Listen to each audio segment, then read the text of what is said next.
कोई समुचित उत्तर नहीं आया है, न समुचित न किसी प्रकार के एक्नॉलेजमेंट आया है प्रधानमंत्री की ओर से, कार्यालय की ओर से। गुरु शर्मा INH।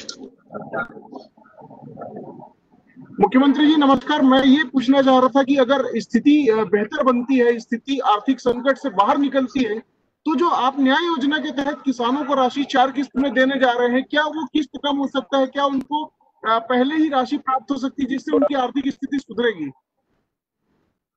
देखिए, किसानों को कब कब पैसे की जरूरत पड़ती है, क्योंकि मैं भी एक किसान हूं, इसलिए मुझे पता है। और ये अभी जो मई के आखिरी में जो दे रहे हैं वो आपके बुआई के समय काम आएगा। अभी बहुत दिनों से धान बेचने के बाद किसानों के पास पैसे की कमी हो गई थी। इसको ध्यान में रखते हुए मई के आखिरी में ये राशि जारी की जा रही है, पहले किस्त। बाबूलाल शर्मा, अमृत संदेश। मैं ये जानना चाहता हूँ कि बस्तर क्षेत्र में जहाँ बहुत कम पहुँच है, उस क्षेत्र के लोगों की करुणा की स्थिति जो बनी हुई है उसमें क्या हालात हैं और क्या व्यवस्थाएं वहाँ हो पाई है या नहीं हो पाई है? अभी तक के बस्तर में जो व्यवस्था की गई है वो जितना शासन ने किया है उससे बढ़कर वहाँ के जो गांव के लोग हैं उन्होंने किया हुआ है। आपको पता है कि बस्तर के जो मुर्गा लड़ाई है पूरे देश और दुनिया में प्रसिद्ध है, लेकिन मुर्गा लड़ाई बाजार भी पहली बार इतिहास में बंद हुआ है वो कोरोना संक्रमण काल में। तो कितना सचेत हैं बस्तर के लोग, इससे पता चलता है। और बहुत सारे जो लोग सीमावर्ती राज्य में खासकर जो आंध्र प्रदेश और तेलंगाना गए हुए थे वो पैदल चल के आए, तो उसे गांव में ही, गांव के बाहर ही उनको रुकवा दिया गया था और उनके खाने पीने की व्यवस्था की गई थी। तो ग्रामीण जन वहाँ गांव में आने से, किसी बाहरी व्यक्ति को आने से रोक भी रहे हैं और गांव से बाहर जाने से भी प्रतिबंध लगाए हुए हैं। तो लॉकडाउन का सही मायने में पालन तो हमारे ग्रामीण क्षेत्र की जनता ने किया है, बस्तर के लोगों ने किया है। तो अभी जब तक के आप सब जानते हैं कि कोरोना डिसीज तब होगा जब किसी संक्रमित व्यक्ति के संपर्क में आएंगे। तो जो कोई संपर्क में ही नहीं आएगा तो बीमारी कैसे फैलेगा? इस बात को हमारे ग्रामीण जन अच्छे से जान रहे हैं, हमारे आदिवासी लोग अच्छे से जान रहे हैं और इस कारण से इसका बहुत कड़ाई से पालन कर रहे हैं। Aditya Namdev, news state.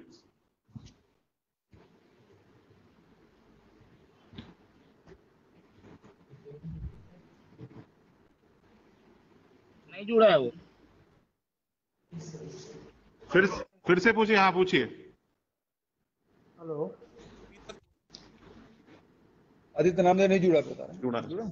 आदित्य नामदेव जी पूछिए आप। अभी तक कोरोना के मामले में बहुत अच्छा काम किया है सर, जिसके परिणाम भी सामने आ रहे हैं। बहुत बहुत शुभकामनाएं आपको। लेकिन अब जो लोगों को रखा जा रहा है ये एक बड़ी चुनौती है सर। इसके लिए क्या व्यापक स्तर पर कदम उठाने जा रही है सरकार? क्योंकि आज रायगढ़ से खबर भी आई कि एक क्वारंटाइन सेंटर में एक शख्स ने फांसी लगा ली। तो ये बड़ी चुनौती है सरकार के लिए, इन सबको देख रेख कर पाना और इनकी सुरक्षा व्यवस्था पुख्ता कर पाना।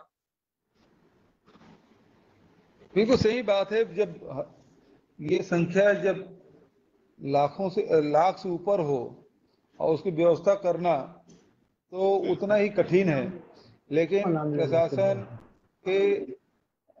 प्रशासन ने अपने तरफ से व्यवस्था की है, लेकिन समाज भी लगातार इसमें जागरूक रहे हैं और उसका बहुत बड़ा योगदान रहा है। आम जनता का भी योगदान बहुत अच्छी तरह से हमको मिला है और इस कारण से हम कोविड-19 के प्रचार प्रसार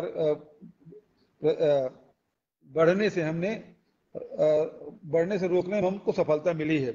अब चूंकि संख्या और बढ़ती जा रही है, आने वालों की संख्या, और क्वारंटाइन सेंटर भी बढ़े हैं, तो उसमें कहीं कहीं इस प्रकार से घटना सुनाई दे रही है। हम लोगों की कोशिश है कि उसे समझा बुझा कर और वहाँ के लोगों के, स्थानीय लोगों के सहयोग से ही इसे नियंत्रण पाया जा सकता है। इसमें सबसे बड़ी भूमिका जो स्थानीय लोगों की होगी कि उसे बहुत संयमित ढंग से इस सब को संचालित करें और उसे 14 दिन का जो क्वारंटाइन रखने के जो निर्देश है उसका कड़ाई से पालन करें। कौशल स्वर्णबेर, दैनिक भास्कर। हेलो हेलो पूछिए कौशल जी। हेलो सर नमस्कार, कौशल बोल रहा हूँ दैनिक भास्कर से। हाँ, आवाज आ रही है, पूछिए। मेरा मेरा ये है सर कि अभी तक छत्तीसगढ़ की लगभग सभी जिले ग्रीन और ऑरेंज जोन ही अपन मान सकते हैं अभी तक जो स्थिति है उसको देखते हुए, लेकिन जिलों की सीमाएं अभी तक नहीं खोली गई हैं और बसों को लेकर भी, ट्रांसपोर्टिंग सुविधा को लेकर भी लोग सवाल उठा रहे हैं। तो क्या लगता है कि कब तक अपन जिले की सीमाएं खोल सकते हैं छत्तीसगढ़ में?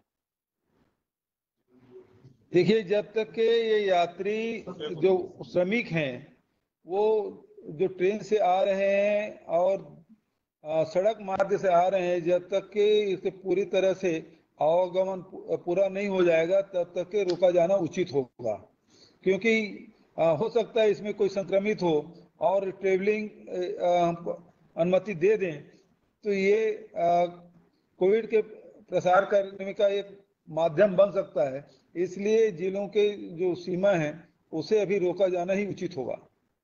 दीपक लखोटिया जी, प्रखर समाचार। मेरा एक बस्तर को लेकर समाचार था कि बस्तर का जो सीमावर्ती क्षेत्र है, हमने बहुत अच्छा तेंदुपत्ता संग्रहण और वनोपज का संग्रहण किया है, लेकिन जितना संग्रहण करने के लिए बाहर से भी आए।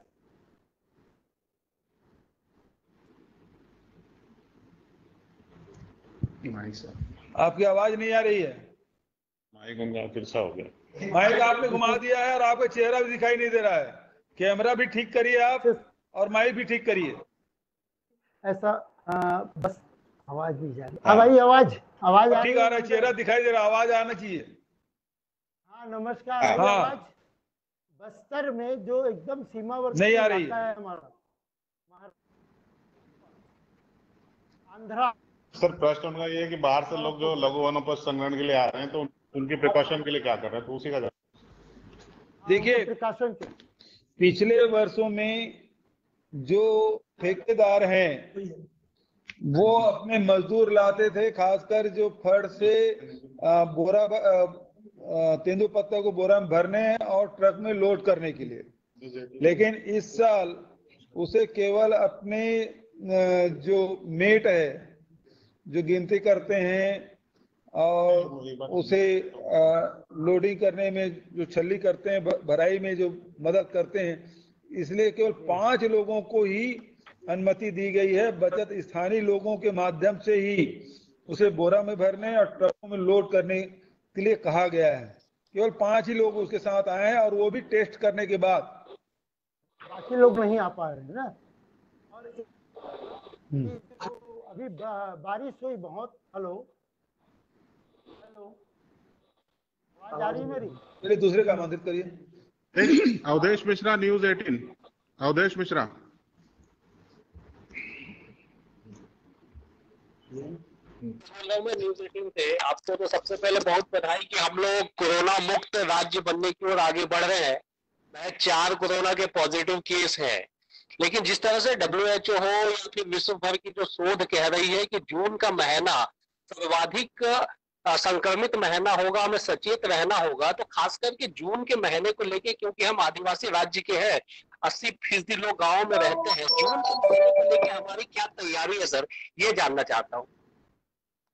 देखिए, आपने बहुत अच्छा प्रश्न किया और इसीलिए मैंने बार बार जब हम कोटा के छात्र लाने की जब बात हो रही थी पूरे देश भर में, उस समय मैंने कहा था कि श्रमिकों को भी हम लाएंगे और भारत सरकार से बार बार मैंने अनुरोध किया था, ये बसों के माध्यम से या टैक्सी के माध्यम से नहीं होगा बल्कि ट्रेन चलाई जानी चाहिए। इस प्रकार के बाद मैंने केंद्रीय गृह मंत्री से टेलीफोनिक भी चर्चा की और पत्र भी लिखा और अंत में उस बात हुई।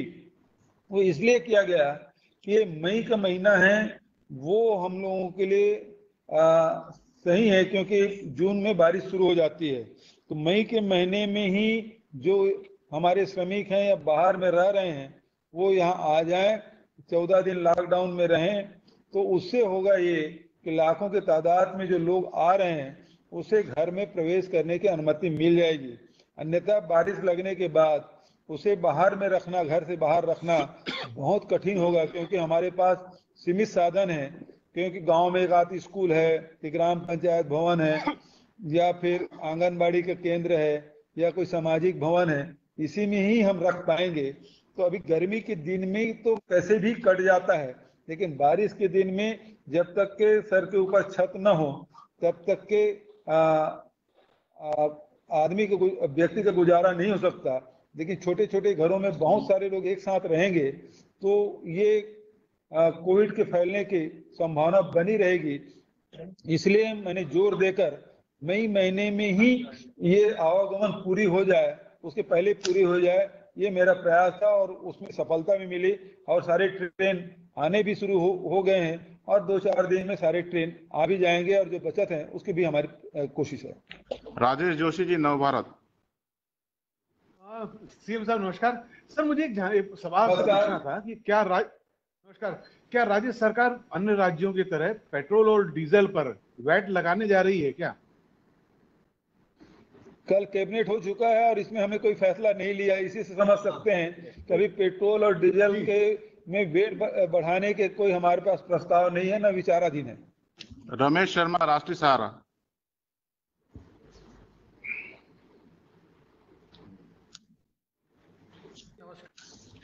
शर्मा सर, पहले तो इस बात की बधाई कि छत्तीसगढ़ जो है सिर्फ 4 पेशेंट बचे हैं और निश्चित तौर पे हम लोग कोरोना मुक्त स्टेट की तरफ बढ़ रहे हैं। महातारी की कृपा है।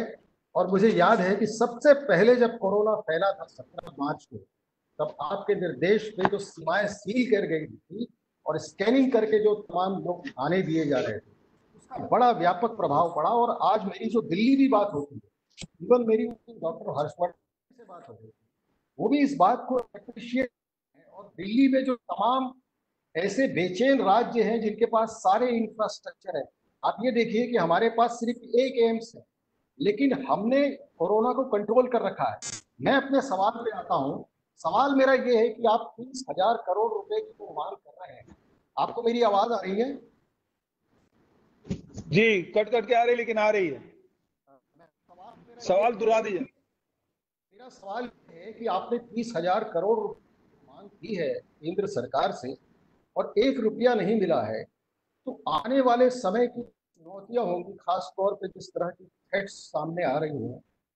15 जून के बाद ऐसे स्टेट, क्योंकि रिपोर्ट पढ़ रहा था, एक एनजीओ ने ये रिपोर्ट जारी की है कि छत्तीसगढ़, मध्य प्रदेश, उड़ीसा, बिहार, पश्चिम बंगाल जैसे राज्यों में जहां मॉनसून का प्रचंड प्रकोप होता है, वहां अगर प्रॉब्लम बढ़ेगी तो सर बिना पैसे के राज्य सरकार कैसे प्रॉब्लम्स को फेस करेगी? देखिए, आपने सही कहा है कि हमारे पास एक ही एम्स है, और ये भी आपको पता है कि भारत सरकार सीमित मात्रा में ही किट उपलब्ध करा रहे थे, चाहे वो जांच की किट हो चाहे पीपीई किट हो। ऐसे में हम लोगों ने फैसला किया कि हमारे पास सीमित संसाधन है और उसको रोकना है। और ये भी आपको पता है कि पूरा दुनिया में भी इसका कोई वैक्सीन नहीं बना है। तो इसमें सबसे ज्यादा जोर हम लोगों ने जो दिया वो है कि बचाव के उपाय, और इसीलिए ये भी हमने देखा कि इसके बचाव के उपाय क्या क्या हैं, दूसरा इसके स्रोत क्या हैं। तो आपको पता है कि इसके स्रोत हवाई यात्रा करके जो लौटे विदेशों से, वही इसके स्रोत थे। तो सबसे पहले हमने उन्हें चिन्हांकित किया। हमारे छत्तीसगढ़ में लगभग 2100 लोग 1 मार्च के बाद विदेश यात्रा करके आए थे। सबको हमने होम क्वारंटाइन में रखा और सबने सहयोग भी किया, और उसके एक एक करके जांच करते गए। तो वो फिर शुरुआत में 4 ही पॉजिटिव मिले थे, बाद में फिर तबलीगी जमात के आए तो उसके कारण से बढ़ा। फिर अब जो लोग छुप के आ रहे हैं, ऐसे लोग भी जो सड़क मार्ग से आ रहे हैं, पैदल आ रहे हैं, स्कूटर में आ रहे हैं, कार में आ रहे हैं, ऐसे लोग जो आए उसके कारण से ये बढ़ा है। तो इसको हम लोग बराबर मॉनिटरिंग कर रहे हैं, लोग सहयोग भी कर रहे हैं, और प्रशासन अधिकारी और कर्मचारी बहुत सजग हैं, सामाजिक संगठनें भी बहुत सजग हैं, हमारे पत्रकार बहुत सजग हैं। वो सारी चीजें हम लोगों को अपने मीडिया के माध्यम से बताते रहते हैं, चाहे इलेक्ट्रॉनिक मीडिया हो, चाहे प्रिंट मीडिया हो, चाहे वो सोशल मीडिया हो, इसका माध्यम से हमको जानकारी मिलती रहती है और तत्काल हम लोग कार्रवाई करते हैं। इसके कारण से सफल हुए। और अभी भी हमारा जो थ्रस्ट है वो यही है कि जो हम सोशल डिस्टेंसिंग की बात नहीं कर रहे हैं, हम फिजिकल डिस्टेंसिंग की बात कर रहे हैं। फिजिकल डिस्टेंसिंग मेंटेन हमको करना है, साफ सफाई में हमको ध्यान देना है, हाथ बराबर धोते रहना है और लोगों से मिलने जुलने में सावधानी बरतनी होगी। इसका पालन हम लोग कड़ाई से कर रहे हैं और इसी कारण से अभी तक के हमको सफलता मिली है। और अभी जब लाखों के तादाद में मजदूर और दूसरे लोग आ रहे हैं, छात्र छात्राएं और दूसरे लोग जब हमारे छत्तीसगढ़ वापस लौट रहे हैं, तब भी इसको कड़ाई से हम लोग पालन कर रहे हैं। हमको पूरा विश्वास है, यहाँ छत्तीसगढ़ की जनता पर पूरा विश्वास है, यहाँ के मीडिया पर विश्वास है, यहाँ के सामाजिक संगठन और हमारे जो शासकीय अधिकारी कर्मचारी जो सेवा भाव से पूरी दिन रात जुटे हुए हैं, उन पे पूरा हमको विश्वास है कि हम कोरोना को पराजित करेंगे। Zareen Siddiqui, ANB news. Sir मेरा सवाल था कोरोना टेस्टिंग को लेके। कोरोना टेस्टिंग और जो सोशल डिस्टेंसिंग आपने कहा, वो सोशल डिस्टेंसिंग अभी जो लॉकडाउन जब 4 बजे तक खुला है, तब जो है मास्क भी लोग नहीं लगा रहे हैं और उनके ऊपर कड़ाई भी नहीं हो रही है। तो मेरा सर आग्रह है, क्योंकि आपने बहुत अच्छा काम किया है, बहुत बढ़िया से काम हुआ है, जो जिसकी वजह से हम कोरोना फ्री राज्य की होने की तरफ अग्रसित है। तो मास्क नहीं लगाया जा रहा है सर, जो रोड पे चल रहे हैं। तो ये था कि उनके ऊपर थोड़ा सा ध्यान देने की कृपा करें। आपने कहा कि 4 बजे तक के ही खोलने का ये निर्देश भारत सरकार है और उसको हम लोग पालन कर रहे हैं। दूसरी बात ये है कि जो मास्क नहीं लगाने की बात है, लगातार हम लोग इसको लोगों से अपील भी कर रहे हैं, मास्क नहीं है तो गमछा ही लगा लें। और ये जो नियमों का जो आदेश का जो पालन नहीं कर रहे हैं, इनके खिलाफ कार्रवाई भी की जा रही है। जहां जहां इस प्रकार की जानकारी मिलती है, हम लोग कार्रवाई भी कर रहे हैं। आपकी जानकारी में ऐसी कोई घटना या प्रकरण या कोई व्यक्ति आए तो जानकारी दें, निश्चित रूप से उसे हम लोग आग्रह भी करेंगे और नहीं मानने पर उनके खिलाफ कार्रवाई भी की जाएगी। Satyendra Singh, NP news. Last 2 प्रश्न है। सत्येंद्र सिंह, एक सवाल मेरा भी ले लीजिएगा। मेरा भी लीजिएगा, काफी देर से वेट कर रहा हूँ। सत्येंद्र जी सुनाई दे रहा है? मुख्यमंत्री जी एक सवाल मेरी ओर से भी लीजिएगा। अभिषेक जी अभी नहीं, आपको सत्येंद्र जी को कहा गया है, सत्येंद्र जी जुड़े। सत्येंद्र जी अपना प्रश्न करें। आप हमें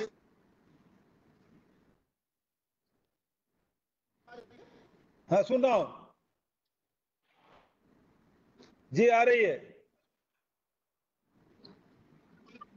किसानों के हाथों में पैसे होने चाहिए, अगर पैसे होंगे तो वो अर्थव्यवस्था में ही रोल होता रहेगा। ये कर्नाटक में भी देखा, इसका असर छत्तीसगढ़ की अर्थव्यवस्था पर नजर आया था। आज जब सर आप राजीव गांधी न्याय योजना की बात कर रहे हैं, तो क्या ये भी छत्तीसगढ़ की अर्थव्यवस्था में मील का पत्थर साबित होगा? आपकी नजर में इस योजना का कितना ज्यादा जो असर है वो छत्तीसगढ़ की अर्थव्यवस्था पर देखने को मिलेगा, और किसान जो अब बेहद नाजुक मोड़ पर खड़ा है, उनके हित में ये योजना कितनी कारगर साबित होगी? देखिए, अर्थव्यवस्था 2 प्रकार से संचालित होती है। ये जो डिमांड और सप्लाई, और दूसरा लोगों के क्रय शक्ति। तो लोगों की यदि क्रय शक्ति नहीं होगी तो अर्थव्यवस्था संचालित नहीं होगी। अभी आपको मैंने बताया कि 23 लाख मजदूर हमारे यहाँ काम कर रहे हैं, मतलब गरीबों के मजदूरों के जेब में पैसा डालने का काम हमारी सरकार कर रही है। वहीं 19 लाख किसान हैं, उसके भी हम लोग राजीव गांधी किसान न्याय योजना के द्वारा उसे प्रथम किस्त 21 मई को हम दे देंगे। इससे निश्चित रूप से जो किसान है उसके आर्थिक स्थिति में सुधार तो होगा ही, साथ ही व्यापार व्यवसाय में भी इसका असर पड़ेगा। और जबरदस्त पड़ेगा। पिछले साल आपने देखा पूरे देश में मंदी थी, लेकिन हमने 2500 रुपये में धान खरीदा। उसका लाभ ये हुआ कि यहाँ के व्यापार व्यवसाय में कोई मंदी का कोई असर नहीं था। तो ये तो आजमाया हुआ नुस्खा है और इसको हम सब ने देखा है। इसके पहले आपने देखा है कि जब यूपीए की सरकार थी और डॉक्टर मनमोहन सिंह जब प्रधानमंत्री थे, पूरी दुनिया में मंदी थी, लेकिन मनरेगा के कारण से मंदी से उबार ले गए। तो आज जो आजमाए हुए जो कार्यक्रम है उसको यदि लागू करते हैं तो उसका लाभ निश्चित रूप से मिलेगा। इसमें मैं समझता हूं कि अभी मजदूरों के, आदिवासियों के और किसानों के जेब में पैसा डालने का काम छत्तीसगढ़ सरकार ने किया है। ये बात सही है कि 2 महीने से राज्य के राजस्व में भारी कमी आई है, फिर भी हमारी प्रतिबद्धता है और यहाँ के अर्थव्यवस्था सुचारू रूप से संचालित रहे, इसके लिए बहुत जरूरी था। और इस कारण से ये फैसला हम लोगों को करना किए हैं ताकि अर्थव्यवस्था बराबर संचालित होती है और किसी प्रकार जो राज्य देश के दूसरे भाग में जो स्थिति आएगी वो ना हो। अभिषेक झा, ये अंतिम प्रश्न है। अभिषेक झा जी। मुख्यमंत्री जी, सबसे पहले तो आपको बहुत सारा धन्यवाद। लगातार अच्छे प्रयासों से आपका राज्य अग्रसित हो रहा है कोरोना मुक्त की ओर। लेकिन 2 महत्वपूर्ण प्रश्न हैं आपके। एक तो बारिश जून में आ जाएगी और मनरेगा पर आपका फोकस सबसे ज्यादा है। पैसा केंद्र से आपको अभी तक मिला नहीं है, तो मनरेगा की जो चुनौती है आपके सामने में, क्योंकि आप रोजगार ज्यादा दिन देना चाह रहे हैं, ये कितनी बड़ी चुनौती रहेगी? और दूसरा प्रश्न कि जो लघु और कुटीर उद्योग है इनको बढ़ाने की बात, और यहाँ पर जो संसाधन आधारित उद्योग आप चलाने की बात कह रहे थे, उसके लिए राज्य सरकार क्या सोच रही है? देखिए, मनरेगा तो जब तक बारिश नहीं होती तब तक ही चलेगा और हमने भारत सरकार से यही आवेदन किया है कि मनरेगा को कृषि कार्य से जोड़ दिया जाए ताकि बारिश में भी किसान जब बुआई करता है, रोपाई करता है, निदाई करता है, तो उस समय भी मनरेगा का उपयोग होना चाहिए। ये डिमांड हमारी भारत सरकार से है। तो इसमें लोगों को बराबर रोजगार मिलते रहे और दूसरा कृषि में लागत कम हो और उत्पादन ज्यादा से ज्यादा बढ़े, ये हमारी मांग रही है भारत सरकार से। दूसरा, जो आपने लघु और छोटे उद्योगों की जो बात कही है, इसके लिए हमने भारत सरकार से मांग की है और अभी जिस प्रकार से निर्मला सीतारमण जी ने जो आज कल घोषणा की, उसे आपने देखा है कि उसका लाभ कितना मिलेगा, नहीं मिलेगा, ये तो बेहतर उस वर्ग के लोग बता सकते हैं। और आज भी अब क्रमिक रूप से वो लगातार घोषणा करेंगी। अब वो क्या क्या करती हैं तो वो तो वही जानेगी और जब वो बोलेगी मीडिया के माध्यम से जब आएगा तो हम सबको पता चलेगा तो उसका लाभ किस वर्ग को कितना मिल रहा है। आप एक ले लीजिए, अगर समय देंगे तो सब आप पूछ सकते हैं। एक रिक्वेस्ट है सर, एक ले लीजिए बस। धीरेन्द्र स्वराज, चलिए पूछ लीजिए। हमने एक सवाल था कि देश भर से श्रमिक मजदूर वापस आ रहे हैं और पहले से ही छत्तीसगढ़ में भी बड़ी संख्या में श्रमिक। अब आवाज गूंजने लगी है बॉस। मैं धीरेन्द्र, आप सब देखिए, सब लोग बोलना शुरू करेंगे, नहीं हो पाएगा ना, वो सब लोग बोलना शुरू कर दिए। मैं आप सबका धन्यवाद करता हूं और आप इससे जुड़े। हालांकि कुछ व्यवधान हुआ उसके लिए मुझे दुख है, लेकिन हमारी कोशिश है कि आपके माध्यम से प्रदेश की जनता के बीच हमारी सरकार की जो योजना है, कार्यक्रम है, वो पहुंचे। आप सबने बहुत धैर्यपूर्वक सुना और उसके लिए मैं आप सबको हृदय से धन्यवाद देता हूं। धन्यवाद। जय हिंद।